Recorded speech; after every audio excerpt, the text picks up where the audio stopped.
ત્યાં શિવ સૂર્ય અને સમુદ્રના દર્શન થાય છે એટલે અહીંયા તમને એક સાથે 12 જ્યોતિર્લિંગના દર્શન થાય છે।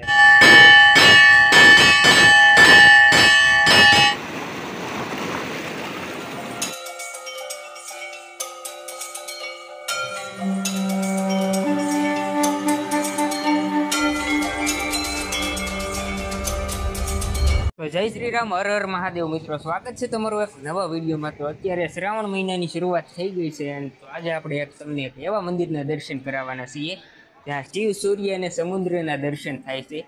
તો ઈવડાઈ મંદિરનું નામ છે ગોપનાથ મહાદેવ મંદિર। આ મંદિર ભાવનગરથી 75 કિલોમીટર અને તળાજાથી 22 કિલોમીટરના અંતરે આવેલું છે અને આ મંદિર દરિયાના કાંઠે આવેલું છે। તો આ મંદિર તમે પાછળ જોઈ શકો છો, આ ગોપનાથ મહાદેવનું મંદિર છે। તો શું છે આ મંદિરનો ઇતિહાસ ને કેવી છે આ જગ્યા, એ સંપૂર્ણ આપણે તમને વિડીયોમાં દેખાડવાના છીએ।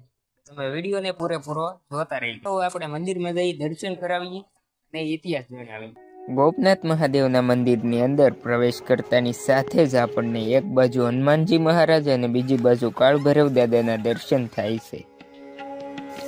તો મિત્રો, અત્યારે તમે આ વિડીયોમાં જોઈ શકો છો જે ગોપનાથ મહાદેવના મંદિરનો નજારો છે અને અહીંયા વિડીયોમાં હું તમને ગોપનાથ મહાદેવના દર્શન કરાવું છું। તો કોમેન્ટમાં હર હર મહાદેવ લખી નાખજો। મિત્રો, હવે આપણે તમને વિડીયોમાં ગોપનાથ મહાદેવના દર્શન કરાવી દીધા છે। તો હવે આપણે આ મંદિરના ઇતિહાસની વાત કરીએ ને તો ખૂબ પૌરાણિક ઇતિહાસ છે। તો આ ઇતિહાસ શું છે તો ચાલો હું તમને વિડીયોમાં જણાવું। ભાવનગર જિલ્લાના તળાજા તાલુકાના દરિયા કિનારે ગોપનાથ મહાદેવનું મંદિર આવેલું છે।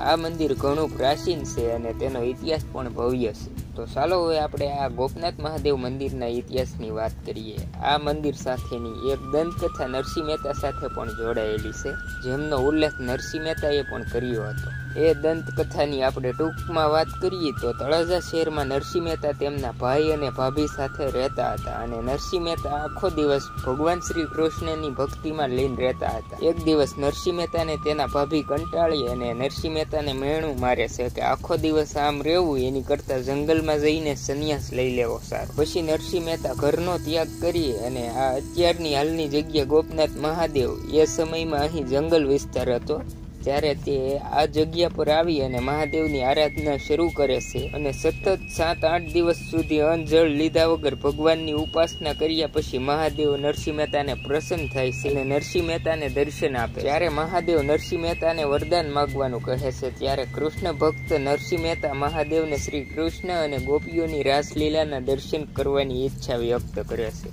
દેવોના દેવ મહાદેવ અહીં ગોપનાથમાં શ્રી કૃષ્ણની રાસલીલાના દર્શન કરાવે છે। આજે પણ આપણે ગોપનાથ મંદિરની અંદર ઉપર નજર કરીએ તો સ્થાપત્ય કલા સ્વરૂપે રાસલીલાના દર્શન થાય છે। રાસલીલા પૂર્ણ થયા બાદ ભગવાન શ્રી કૃષ્ણ અને ગોપીઓ ફળાહાર માટે જંગલમાંથી શુદ્ધ ફળ ગોતી લાવે છે, પરંતુ ગોપીઓનો એક નિયમ હતો કે મહાદેવની પૂજા કર્યા પછી જ કોઈ પણ વસ્તુ ખાતા હતા। એ સમયે ભગવાન શ્રી કૃષ્ણએ ગોપીઓના આભૂષણ એટલે કે ઘરેણામાંથી શિવલિંગ તૈયાર કરવાનું કહે છે। ત્યારે ગોપીઓ પોતાના ઘરેણામાંથી શિવલિંગ તૈયાર કરે છે અને તેની સ્થાપના કરે છે। ત્યારથી આ મહાદેવનું મંદિર ગોપનાથ મહાદેવ તરીકે ઓળખાય છે। આ ગોપનાથ મહાદેવના મંદિરે જો તમે ભાવનગર સાઈડથી દર્શન કરવા માટે આવતા હોય તો તેનું 75 કિલોમીટર અંતર થાય છે અને મવા સાઈડથી આવતા હોય તો 50 કિલોમીટર અંતર થાય છે અને તળાજાથી 22 કિલોમીટરનું અંતર થાય છે। જો અહીં મહાદેવના દર્શન કરી લીધા પછી આપણને અહીં શનિદેવના દર્શન થાય છે, આ તમે જોઈ શકો છો।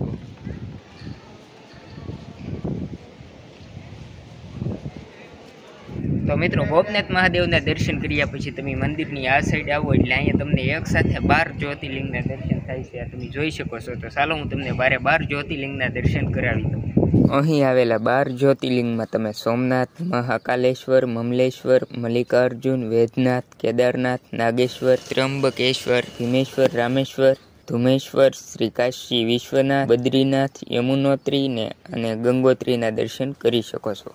તો મિત્રો, હવે આપણે તમને ગોપનાથ મહાદેવના દર્શન કરાવી દીધા છે અને ઇતિહાસ પણ જણાવી દીધો છે। તો હવે આપણે દરિયા કિનારાની વાત કરીએ તો આ તમે જોઈ શકો છો, મંદિરની સામે સામે એક્ઝેક્ટ દરિયા કિનારો આવેલો છે।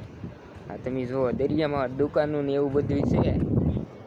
જો આ તમે જોઈ શકો છો, દરિયામાં દુકાનો ને એવા ડોડાની, નાળિયેર પાણીની ને એવી ઘણી બધી દુકાનો પણ છે અને આ તમે જોઈ શકો છો સરસ મજાનો અહીંયા દરિયા કિનારો પણ આવેલો છે।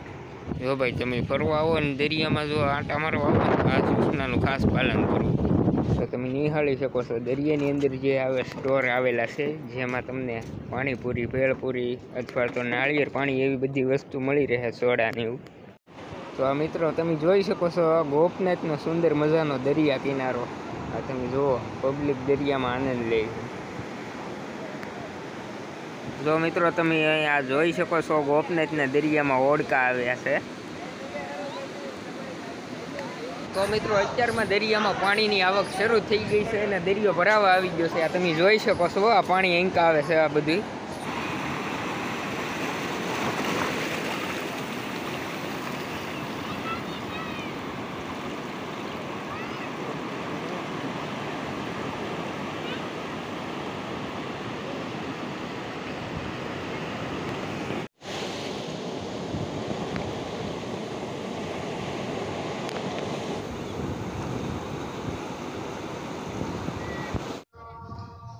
તો મિત્રો ટૂંક જ સમયમાં હમણાં સંધ્યા આરતી થવાની છે ગોપનાથ મહાદેવની, તો એના પણ હું તમને દર્શન કરાવીશ. અને આ તમે અત્યારે જોઈ શકો છો, સરસ મજાનું લાઇટથી મહાદેવનું મંદિર શણગારવામાં આવેલું છે.